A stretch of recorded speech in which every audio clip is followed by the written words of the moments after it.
టీవీ3 news morning bulletin కు స్వాగతం. ముందుగా హెడ్లైన్స్ చూద్దాం. దేశ భవిష్యత్తు నిర్మాణమన్న సీఎం రేవంత్ రెడ్డి, విద్యా మౌలిక వస్తుల బలోపేతం, ప్రతి విద్యార్థికి నాణ్యమైన విద్య లక్ష్యం, తెలంగాణను విద్యారంగంలో అగ్రస్థానంలో నిలపాలన్న సంకల్పం.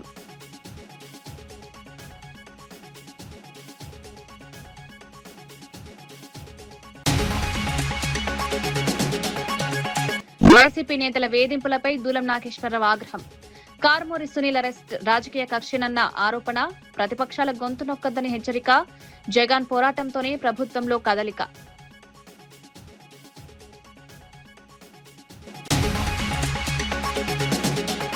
విద్యార్థుల విజయమే ప్రభుత్వ లక్ష్యమన్న పొన్నం. విద్యా సంస్కరణలో అందరూ భాగస్వాములు కావాలని పిలుపు, వెనుకబడిన వర్గాల విద్యార్థులు రాణించాలని ఆకాంక్ష, నాణ్యమైన విద్యతో భవిష్యత్తు నిర్మాణం.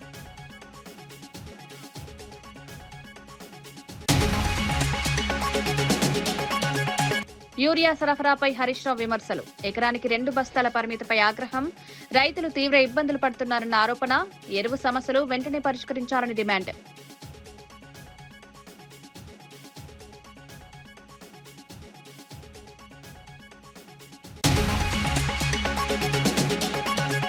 గిరిజన అభివృద్ధికి ప్రభుత్వం కట్టుబడి ఉందన్న బొజ్జిరెడ్డి, గిరిజన ప్రాంతాల్లో సంక్షేమ కార్యక్రమాల పరిశీలన, విద్య, వైద్యం సద్వినియోగం చేసుకోవాలన్న సూచన, గిరిజన జీవన ప్రమాణాల మెరుగుదలకు చర్యలు. దేశ భవిష్యత్తు తరగతి గదుల్లోనే రూపుదిద్దుకుంటుందని ముఖ్యమంత్రి రేవంత్ రెడ్డి అన్నారు. విద్యా మౌలిక వసతులను బలోపేతం చేసి విద్యార్థులకు మెరుగైన అవకాశాలు కల్పించాల్సిన అవసరం ఉందని పేర్కొన్నారు. పాఠశాలల అభివృద్ధి, తరగతి గదుల సౌకర్యాల పెంపు, ప్రతి విద్యార్థికి నాణ్యమైన విద్య అందించడంపై ప్రభుత్వం దృష్టి సారించిందన్నారు. విద్యపై పెట్టుబడి పెట్టడం అంటే దేశ భవిష్యత్తుపై పెట్టుబడి పెట్టినట్లని వ్యాఖ్యానించారు. విద్యార్థుల ప్రతిభను వెలికితీసేలా ఆధునిక సౌకర్యాలు కల్పించేందుకు చర్యలు తీసుకుంటున్నామని తెలిపారు. సమాన అవకాశాలతో ప్రతి విద్యార్థి ఎదగాలని ప్రభుత్వం ఆకాంక్షిస్తోందన్నారు. విద్యా సంస్కరణల ద్వారా తెలంగాణను విద్యారంగంలో అగ్రస్థానంలో నిలపాలన్నదే తమ లక్ష్యమని స్పష్టం చేశారు. భవిష్యత్తు కోసం మొదటి తెలంగాణ రాష్ట్రాన్ని దేశంలోనే నెంబర్ 1 గా నిలబెట్టడానికి విచ్చేసిన తెలంగాణ రాష్ట్ర గవర్నర్ శ్రీ శివప్రతాప్ శుక్లా గారికి స్వాగతం పలుకుతూ విద్యార్థులందరినీ నిలబడి గవర్నర్ గారికి పెద్ద ఎత్తున చప్పట్లతో స్వాగతం పలకాల్సిందిగా విజ్ఞప్తి చేస్తున్నా.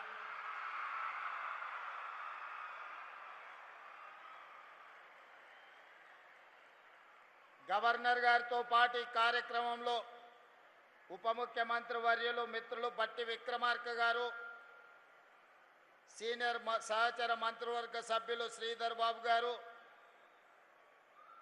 సహచర మంత్రివర్గ సభ్యులు పొన్నం ప్రభాకర్ గారు, అడ్లూరి లక్ష్మణ్ గారు, వాకిటి శ్రీహరి గారు, మహమ్మద్ అజరుద్దీన్ గారు, ప్రభుత్వ సలహాదారులు, పార్లమెంట్ సభ్యులు, శాసన మండలి సభ్యులు, శాసన సభ్యులు, వివిధ కార్పొరేషన్ల చైర్మన్లు, విద్యాశాఖకు సంబంధించిన అధికారులు, ప్రాణ సమానులైన తెలంగాణ నలుమూలల నుంచి విచ్చేసిన వేలాది మంది విద్యార్థులకు మనస్ఫూర్తిగా అభినందనలు, కృతజ్ఞతలు తెలియజేస్తున్నా. మిత్రులారా, తెలంగాణ రాష్ట్రం దేశంలో ఉన్న మిగతా రాష్ట్రాలలాగా భాషా ప్రయుక్త రాష్ట్రంగానో పరిపాలన సౌలభ్యం కోసం ఏర్పడిన రాష్ట్రం కాదు. తెలంగాణ రాష్ట్రము 60 సంవత్సరాల సుదీర్ఘ పోరాటం, వందలాది మంది విద్యార్థుల ఆత్మ బలిదానాలతో 60 సంవత్సరాలు తమ పోరాటాన్ని, తమ కలలను సాకారం చేసుకోవడానికి లక్షలాది మంది విద్యార్థులు ఉద్యమ బాటన పట్టి తమ ఉజ్వల భవిష్యత్తునే కాదు ఉద్యోగ ఉపాధి అవకాశాలను వదులుకొని కన్న తల్లిదండ్రులను దుఃఖ సాగరంలో ముంచేసి నూనూగు మీసాల యువకులు ఎంతో మంది ఆత్మ బలిదానాలు చేసుకుంటే ఈ తెలంగాణ రాష్ట్రం ఏర్పడ్డది. ఆనాడు ఆత్మ బలిదానాలలో ముందు వరుసలో ఉన్న శ్రీకాంతాచారి కావచ్చు, ఈశాన్ రెడ్డి కావచ్చు, కానిస్టేబుల్ కిష్టయ్య కావచ్చు, సురేష్ నాయక్ కావచ్చు, ఈ రకంగా నేను చెప్పుకుంటూ వెళ్తే వందలాది మంది విద్యార్థులు ఆత్మ బలిదానాలు చేసుకుంటే ఈ రాష్ట్రం ఏర్పడ్డది. ఈ విద్యార్థుల యొక్క ఆకాంక్ష తెలంగాణ రాష్ట్రంలో ఉండే విద్యార్థుల యొక్క ఉజ్వల భవిష్యత్తు, ఉద్యోగ ఉపాధి అవకాశాలు వాళ్లకు దక్కాలి అని త్యాగాలు చేసింది. ఆనాటి ఉద్యమంలో ముందు భాగాన నిలబడి పొలిటికల్ జేఏసీ చైర్మన్గా ఉన్న ప్రొఫెసర్ కోదండరామ్ గారు, తొలి ఉద్యమం మలి ఉద్యమ సజీవ సాక్షి పెద్దలు కేశవరావు గారు పార్లమెంటులో పెప్పర్ స్ప్రేలను తట్టుకొని నిలబడి తెలంగాణ బిల్లు ఆమోదానికి సంపూర్ణంగా సహకరించిన పొన్నం ప్రభాకర్ గారు ఈ వేదిక మీద ఉన్నారు. మిత్రులారా, ప్రభుత్వ ఉద్యోగమన్నా ప్రభుత్వ పాఠశాలలో ఈనాడు విద్యార్థులు చదువుకుంటున్నారంటే ఇది ఒక అవకాశమో లేకపోతే ఇది ఒక ఉద్యోగం కోసం చేస్తున్న ప్రయత్నం కాదు. ఇది ఒక గొప్ప భావోద్వేగం. ఈ భావోద్వేగము తెలంగాణ 4 కోట్ల ప్రజలతో ముడివేసుకున్న బంధం. ఈ భావోద్వేగాన్ని, ఈ తెలంగాణ రాష్ట్రం యొక్క అభివృద్ధి, ఈ దేశ భవిష్యత్తు తరగతి గదుల్లోనే ఉన్నది. ఈ తరగతి గదులను పునరుద్ధరించాలి.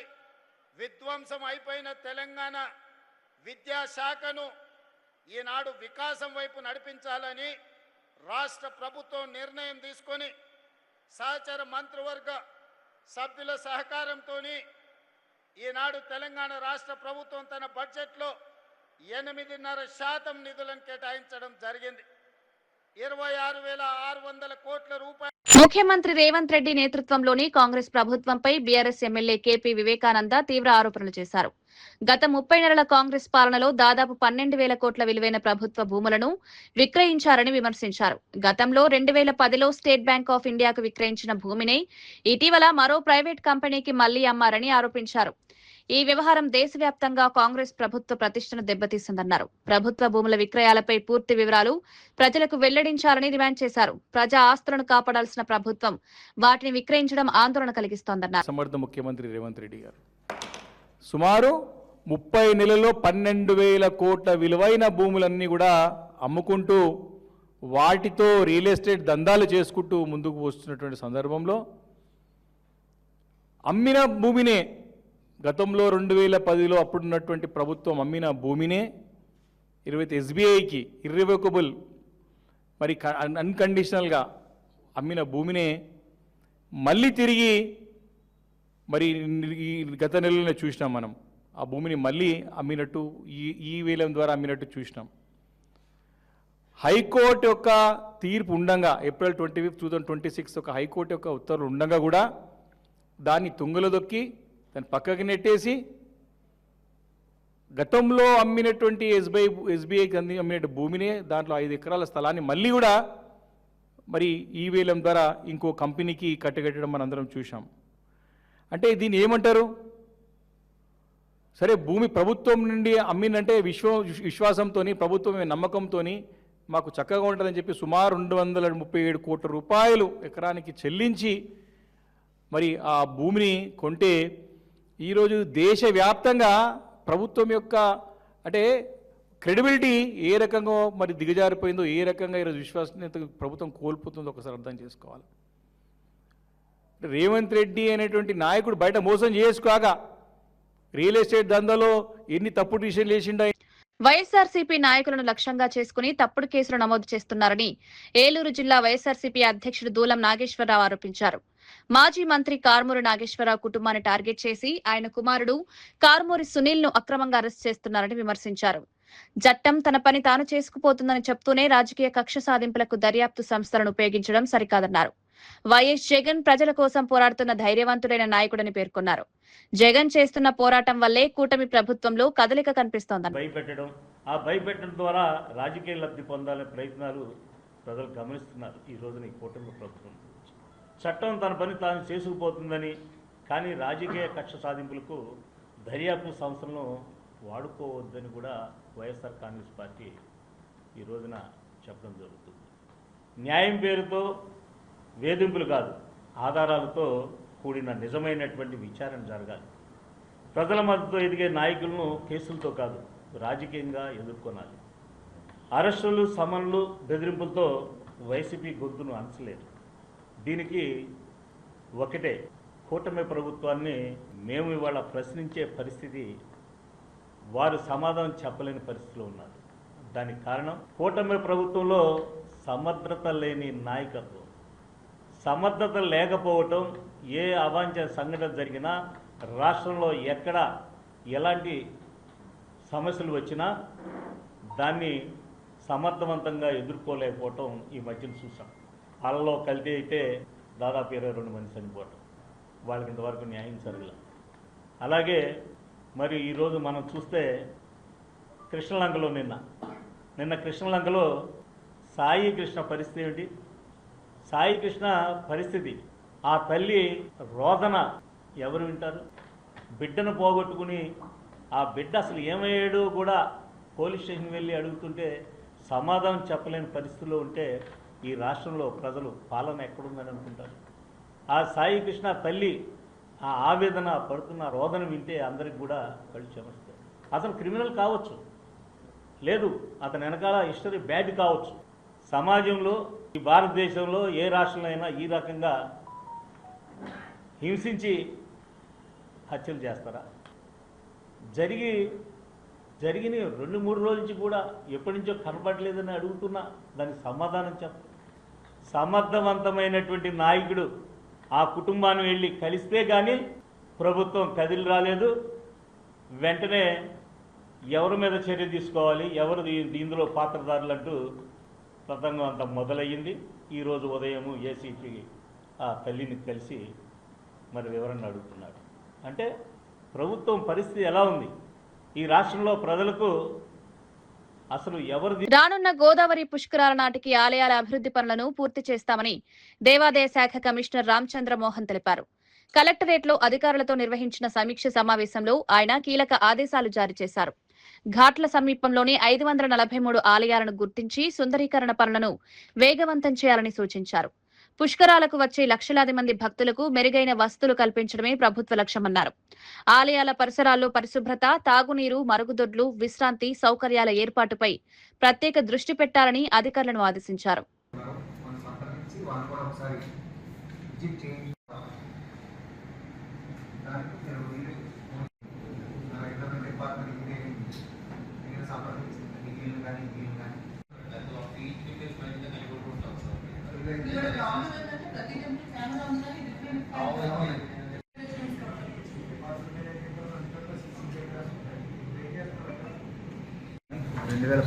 కానీ కోట్ల సంఖ్యలోనే రాష్ట్రం నుంచి అలాగే పొరుగు రాష్ట్రాల నుంచి కూడా భారీ సంఖ్యలో ప్రజలు రావటం, ఇక్కడ పుష్కర స్నానాలు చేయటం, తర్వాత దగ్గరలో ఉన్న టెంపుల్స్కి వెళ్ళటం అనేది కూడా ఎక్కువ మంది, మెజారిటీ కనీసం 60 to 70% ఖచ్చితంగా ఏదో దేవాలయానికి సందర్శన వెళ్తారు. ఈ సందర్భంలో ఏ టెంపుల్స్కి రష్ ఉంటుందన్నది మనం ఐడెంటిఫై చేయడం జరిగింది. దాదాపు 29 ప్రముఖ ఆలయాలను గుర్తించడం జరిగింది. దాంతోపాటు ఘాటుకు దగ్గరలో ఉన్న టెంపుల్స్కి కూడా మిగతా రోజుల్లో పెద్దగా భక్తుల సంఖ్య లేకపోయినా ఈ పుష్కరాల సందర్భంలో వస్తారు. దానికి సంబంధించి మనం పర్మనెంట్ వర్క్స్ ఏమేమి చేయాలన్న దానికి సంబంధించి 543 ఆలయాలను గుర్తించడం జరిగింది. దానికి సంబంధించి ఇప్పటి వరకు 162 వర్క్స్కి శాంక్షన్, అడ్మినిస్ట్రేటివ్ శాంక్షన్స్ కూడా ఇచ్చుకున్నాం. 162 వర్క్స్కి టెండర్స్ పిలిచాము. దాంట్లో 43 వర్క్స్ ఆల్రెడీ మనం గ్రౌండే. చేత ఈ పనులన్నీ కూడా మిగతా 543 వర్క్స్ కూడా టెండర్ ప్రాసెస్ కానీ వర్క్ కంప్లీషన్ కానీ మనం జూన్ ఉంటే ఏప్రిల్ కల్లా పూర్తి చేసుకునేలా మనం ప్లాన్ చేసుకున్నాం. ఆ రకంగా టైం లైన్స్ ప్రకారం అయిపోతుంది. కానీ ఆ తర్వాత 2 నెలలు ఏం చేయాలన్నది కూడా ఇప్పుడు ప్లానింగ్, కలెక్టర్ గారు కూడా దాని గురించి డిస్కస్ చేయడం జరిగింది. భక్తుల రద్దీ విపరీతంగా పెరుగుతుంది కనుక మనం టెంపరీ అరేంజ్మెంట్స్ కొన్ని చేసుకోవాల్సి వస్తుంది. ఇప్పుడు నేను చెప్పినవి కూడా ఇవన్నీ పర్మనెంట్ వర్క్స్. టెంపరీ వర్క్స్ ఏ రకంగా చేసుకోవాలంటే main queue line, shelter, temporary toilets, drinking water, ఈ 4 ఇంపార్టెంట్ కాంపోనెంట్స్. హైదరాబాద్ పాతబస్తీ చంద్రయాన గుట్టలో నూతన అంగన్వాడీ పిల్లల కేర్ సెంటర్ ను మంత్రి సీతక్క ప్రారంభించారు. అరుంధతి నగర్ లో ఏర్పాటు చేసిన ఈ కేంద్రంలో 7 నెలల నుంచి 3 ఏళ్లలోపు చిన్నారులను తల్లిదండ్రులు వదిలి పనులకు వెళ్లవచ్చని తెలిపారు. ముఖ్యంగా కూలీ పనులు చేసే కుటుంబాలకు ఈ కేంద్రం ఎంతో ఉపయోగపడుతుందన్నారు. చిన్నారులకు సురక్షిత వాతావరణంలో సంరక్షణ, పోషకాహారం అందించడమే లక్ష్యమన్నారు. కార్యక్రమంలో కాంగ్రెస్ నేతలు, స్థానిక ప్రజాప్రతినిధులు పాల్గొన్నారు. కాంగ్రెస్ అగ్రనేత రాహుల్ గాంధీ జన్మదిన వేడుకలను కూడా నిర్వహించారు. చిన్నారుల సంక్షేమానికి ప్రభుత్వం కట్టుబడి ఉందని సీతక్క స్పష్టం చేశారు. ఆ సమస్యలపై పోరాటం చేస్తూ త్యాగాల వారసత్వం కలిగినటువంటి కుటుంబం నుంచి వచ్చినటువంటి రాహుల్ గాంధీ గారి యొక్క జన్మదినాన్ని పురస్కరించుకొని ఈరోజు మా మెడికల్ డిపార్ట్మెంట్ అధ్యక్షులు గాంధీ భవన్లో రక్తదాన శిబిరాన్ని నిర్వహించడం జరిగింది. మరి ఈ రక్తదాన శిబిరంలో మా రాష్ట్ర నాయకులు, అదేవిధంగా యూత్ అందరూ కూడా పార్టిసిపేట్ చేసి మా పార్టీ కానీ నెహ్రూ గారి కానుంచి గాంధీ గారి నుండి మరి రాజీవ్ గాంధీ వరకు రక్తదానం చేయడము, ప్రాణదానం చేయడం ఈరోజు త్యాగాల వారసత్వం కలిగినటువంటి పార్టీ కాంగ్రెస్ పార్టీ.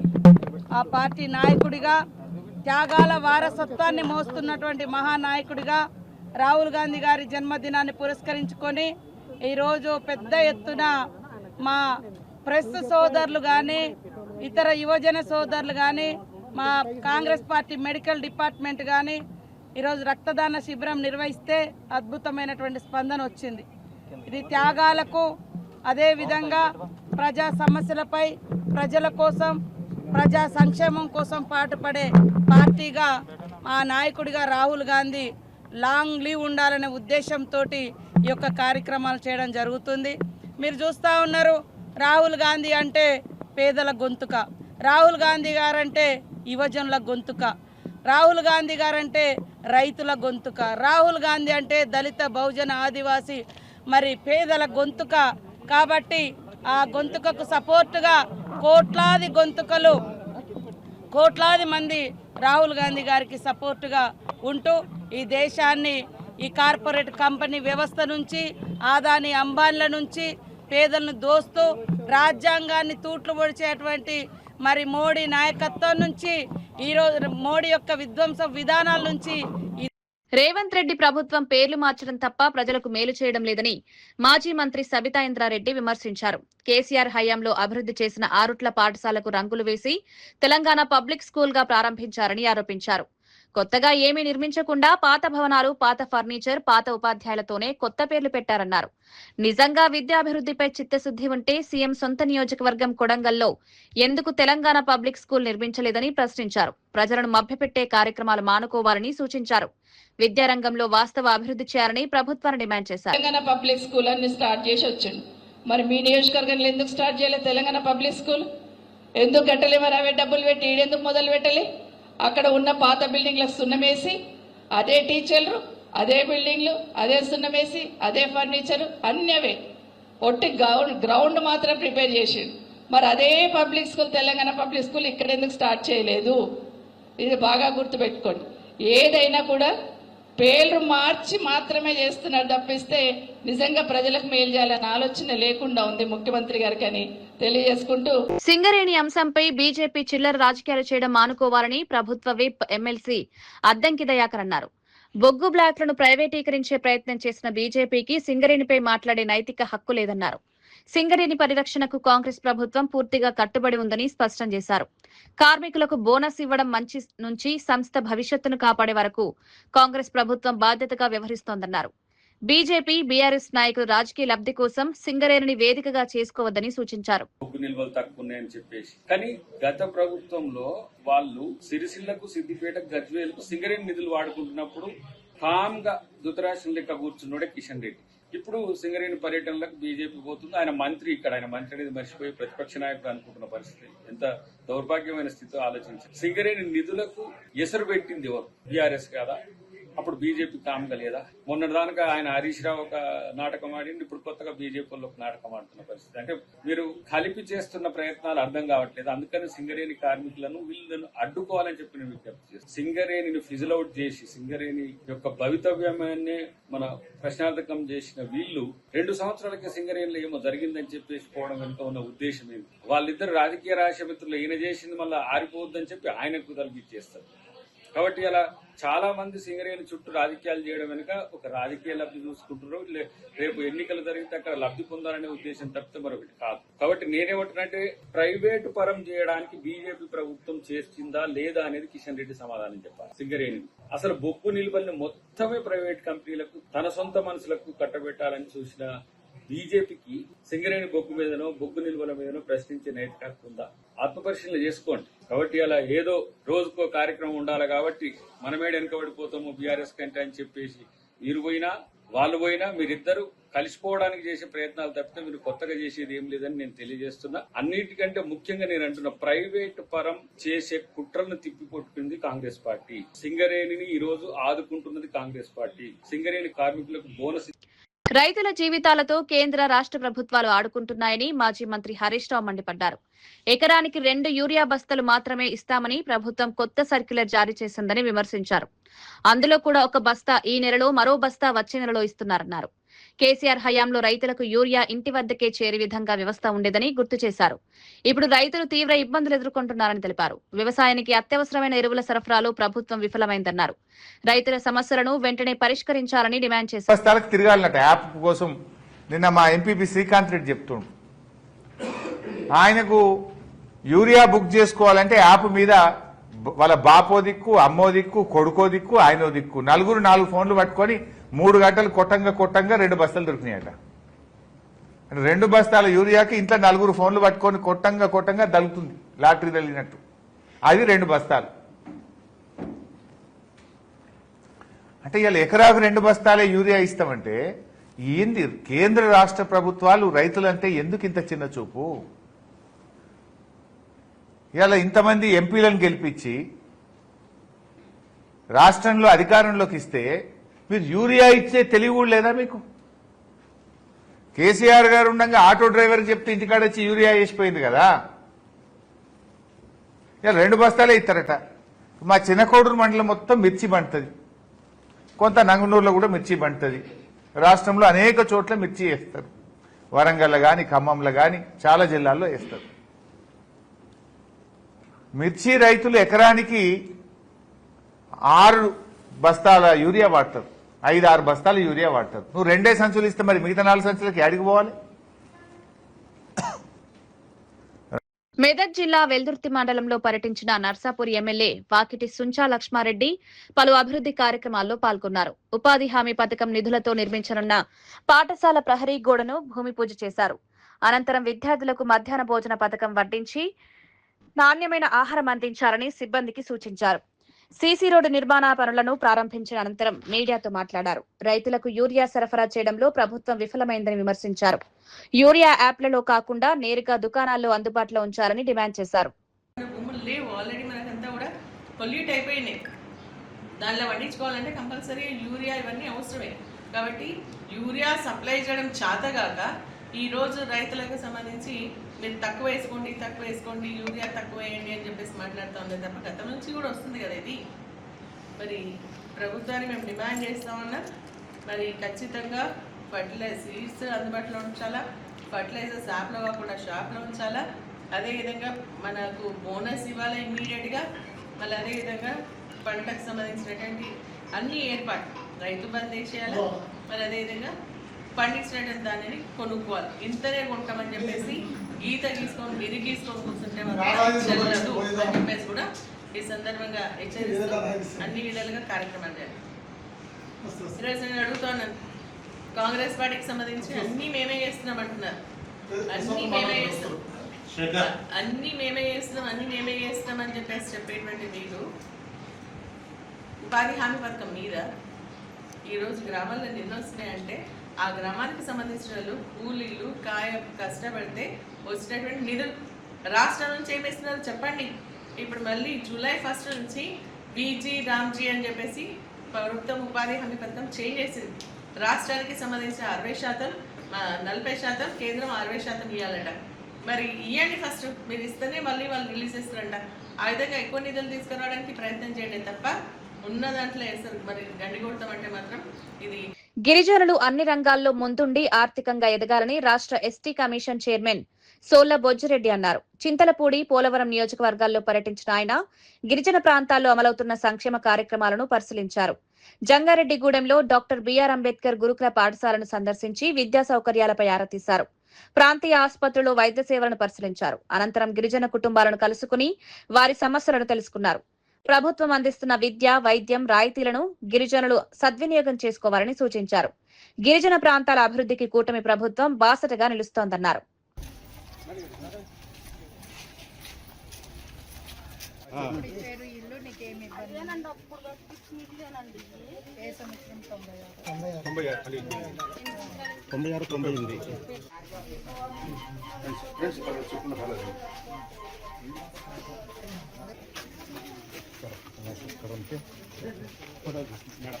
నేను ఎస్టీ కమిషన్ చైర్మన్, మా కమిషన్ మెంబర్లు వచ్చారు. ఈ హాస్పిటల్ సందర్శించడం జరిగింది. హాస్పిటల్ ఏంటంటే ఇక్కడ ఎక్కువ ఏజెన్సీ ముఖద్వారం ఇక్కడ జరిగే హాస్పిటల్ కాబట్టి దీనిలోండి ఎక్కువ మంది గిరిజనులు హాస్పిటల్ వైద్య నిమిత్తం వస్తారు. అది వైద్యం గిరిజనులకు బాగా అందుతుందా లేదా తెలుసుకునే నిమిత్తం వచ్చాం. కాబట్టి గిరిజనులకు వైద్యం బాగా జరగాలని సూపరింటెండెంట్ గారితో కూడా మాట్లాడడం జరిగింది. వైద్యం బాగా జరిగితే ఏజెన్సీ కేజీలు ఎటువంటి కేజీలు రాకుండా, అలాగే జగన్ జరగకపోయినట్టయితే మేము సరిదిద్దుకుంటామని చెప్పడం జరిగింది. కానీ రేపు ఏలూరులో జిల్లా పరిధిలో జిల్లా రివ్యూ ఉంది.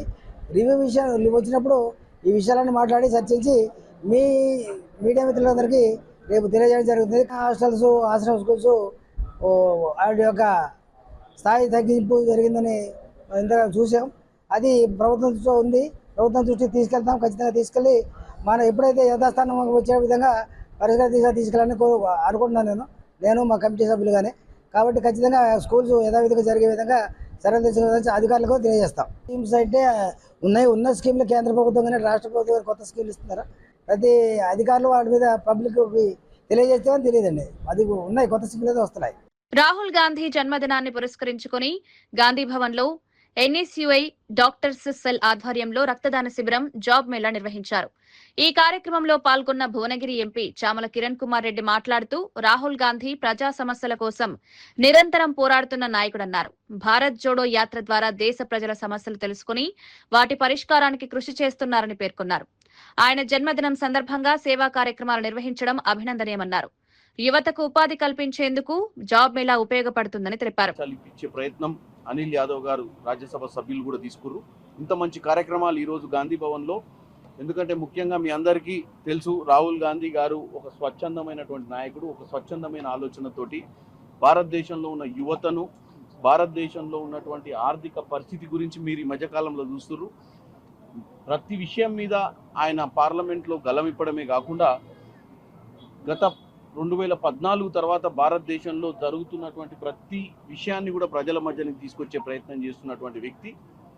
భారత్ జోడో యాత్ర పెట్టి భారతదేశ వ్యాప్తంగా కూడా ప్రజా సమస్యలను ప్రత్యేకంగా తెలుసుకోవాలన్న ఉద్దేశంతో 4000 పైచిలుకు కిలోమీటర్లు నడిచి ప్రజా సమస్యల్ని.